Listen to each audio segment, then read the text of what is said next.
Hello, everybody. Gina's here, and welcome to this Wednesday's Healing Circle. Our guest today is Debbie Crouch, right? And Debbie is from UK. So in this Healing Circle, I just want to give you a short, brief introduction. Then I'm going to dive into the conversation with Debbie. So this Healing Circle is mainly designed for people to share and to inspire and transform together. In the last couple of years, I have been working with over thousands of people, and I realized that not a, I only have specific clients I work with, and I had an idea is to invite other healers, either energy worker or other creativity people and the practitioner to come to the group to share their medicine in this way that we can have different kind of a energy, right, to work with us to support us. So today is my honor to have Debbie here. So hi, Debbie, how are you today? Hi, it's lovely to be here. Thank you. Yeah. So, will you kind of introduce yourself a little bit and what you do, what you specialize in, and let's start from there. Yeah, well, my name's Debbie and I'm based in Yorkshire in the UK. I live in the countryside, which is amazing because that's where I get a lot of my inspiration from. And I run Art for Wellness, which is about teaching people how to do simple art that actually helps them to relax, be Uh-huh. calm, to release their emotions on paper. And we do it in a way of using therapeutic art materials. And that could be anything from bottle tops, ribbons, materials, sequins, anything that you've got lying around the house. And it's looking at your favourite colour. What colour are you drawn to today? What I always have an array of beautiful coloured things in front of me. So I say, right, what things are you drawn to today? And it's Hmm. creating something. And we do lots of themes, especially around the seasons like spring and summer, autumn and winter. Working with lots of different people from children to older people's services. Um, and I absolutely love it. Great, great. So, like before we dive into specific and how get people get like how people can get it hands on. So I have a questions like how did you start your creativity journey and then when did you start this journey? I think it's really, there's a lot of story there. So share with us a little bit of how you fell in love with this way, right? Now you are sharing, you are teaching. Yes. Well, my creative journey was originally as a child. I Mm-hmm. always had felt tip pens and I was always colouring in and drawing. And it changed when I went to secondary school because I had an incident where a teacher turned round and said, I don't know why you're doing art, Debbie, because you'll never be any good at it. Hmm. Which at Wow. the time, it just rocked my world and I gave up on my ambition of what I wanted to do. Yeah. Fast forward on 40 years after I'd had a mental health breakdown, Mm-hmm. and I went to learn how to draw and paint for my well-being at a local college, and I absolutely loved it. And I saw the difference that it made in my life. It gave me purpose, it gave me confidence, it helped me relax and release my emotions. And I wanted to share that with other people. And that's where Art for Wellness came about. Well, that's so beautiful. I didn't know the backstory, but I'm glad you share, how it all come together. So my next question is, what you suggest people to start with when people say I'm not creative at all? And I bet you've been asking, right? A I lot of have, things like yes. people's like, I can't even draw a straight line. I'll sometimes tell them, actually, I don't want you to draw a straight line. But from your perspective, when people tell you they're like, I am not a I'm not a creative at all, but they still want to explore this therapeutic art, where are you gonna start them with What or I would from? say is that Mm. everybody has got the ability to do something creative, Yeah. even if it's just getting a pencil, holding it in your hand and let it glide over the paper. Mm. Can people remember being at school and doodling in the margins when they were doing their homework, or just drawing, or doing simple things? And it's about not being afraid to do childlike activities again, where you could colour in a picture. There's lots of adult colouring books out there, which are a great place to Hmm. get started. But it's how you feel during the time of doing the colouring or the drawing. That's what's more important. Yeah. So what are some simple exercises you mentioned, even, kind of like just dragging your pen, just see what's coming out, right? Some people, they may be very relaxed doing that because they love doing that. Some of them, they might feel even more nervous because they might have, some people are type A, like myself painting stuff. When I paint my back there, I staring at a wall for 2, 3 hours before I start it. Like I can't just say, hey, Gina, go mess up. Like for me, that's completely no. Like I was literally staring at the wall for 3 hours because I just want to make sure once I started, I'm not going to change it. So it created a lot of just resistance wise, right? So what are some exercises? Like you say, coloring your book is good. But like besides those two, do you have any other, suggestion for people to get started and not afraid to mess things up, So I'm still working on Yeah. that. So it's actually the question for myself as well. One really good thing is to get a piece of blank paper and just get a set of paints. It doesn't matter what type of paints they Mhm. are, and just splash the colour on there. Add a little water, watch it moving around the paper, and then Mhm. let it dry. And sometimes when you come back and have a look at it, you'll see shapes in there. And you Mm. might want to get a pen and draw around it. And it's just about not being afraid to have a Mhm. go at doing something abstract, something different. Yeah, you keep saying not being like afraid of making mistake, and I think that's a lot of people just have that. I do feel even myself is like we don't want to make a mistake because we've been told not to make a mistake, and I want to kind of go a little bit deeper of how this creative art or how the therapeutic art can help people in the healing process, right? So in your perspective, in your understanding, what does creativity mean to you in the healing process? Because it's something you felt it, then you're like, well, okay, if that help me, it might gonna help other people, right? But what creativity mean personally for you in the healing process? Personally, for me, it's about being in touch with your thoughts and your feelings inside.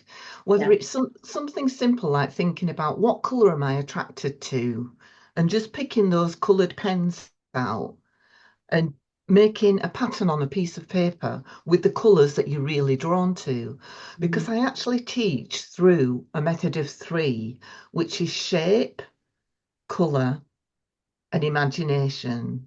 Can you tell And us a little bit more? Yeah.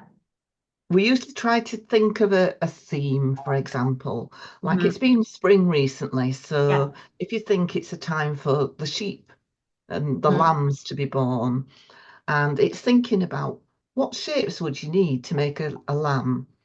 You might have an oval shape for the body. You Yeah. might have rectangle shapes for the legs and a round for the head.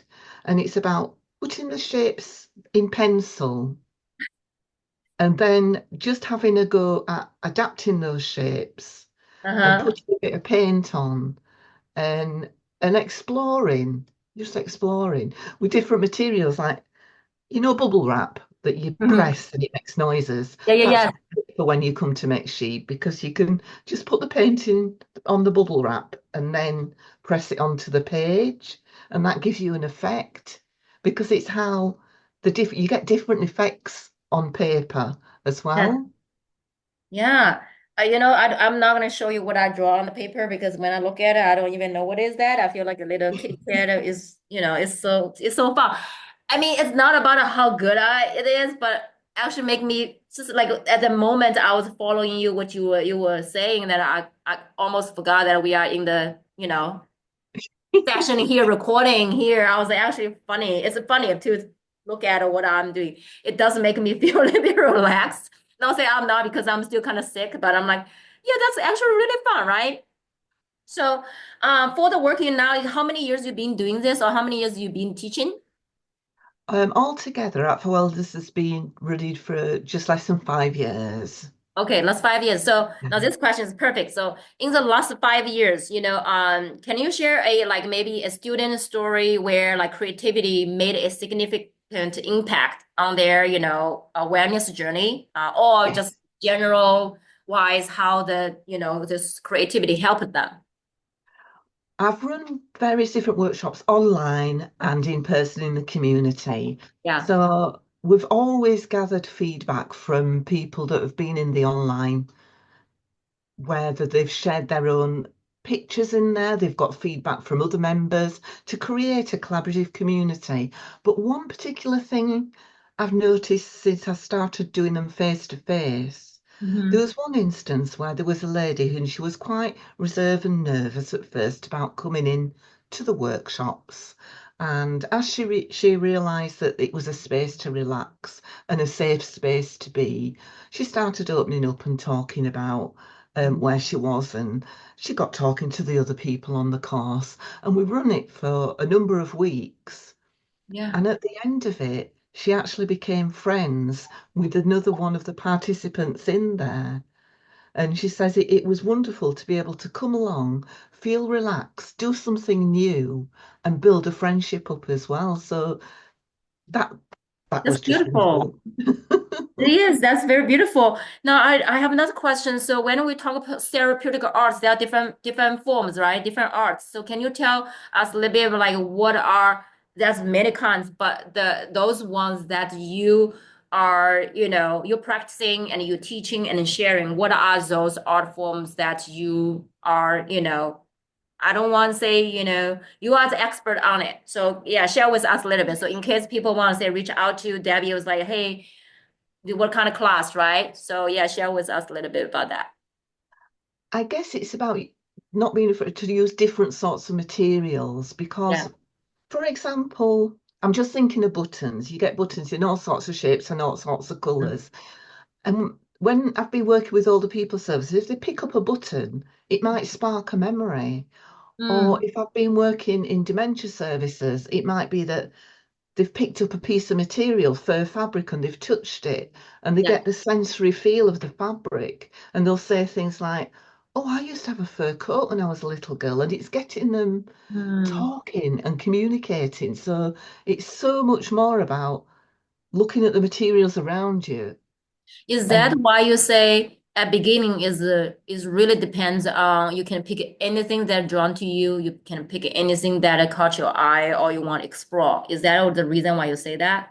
Because I yes, feel like, after mm, 10 minutes conversation with you, I really get a feeling is there are so many different ways to explore it. You can be yeah, painting, you can sewing, you can drawing, you can coloring, anything, or you can just feeling touch sensation, so there's no a form, because when you talk to people with logical mind, I have a lot of logical mind, and I try to figure out what's the structure, what's the form.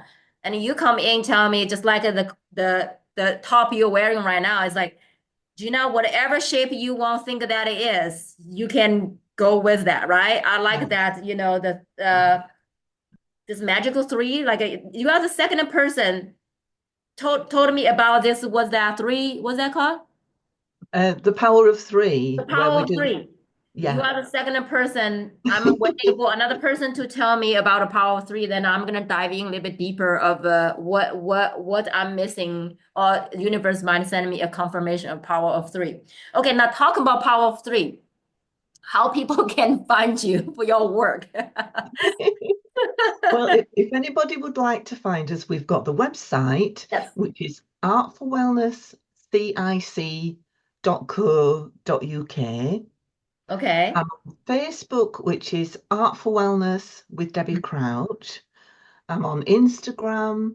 I've also got a podcast called Create Your Best Life. Nice. I'm on Amazon where I've published some art journals. But all I would say is just come and have a look. Yes, See for definitely. yourself. See if it's something that you would be interested in finding out more. Yeah, definitely.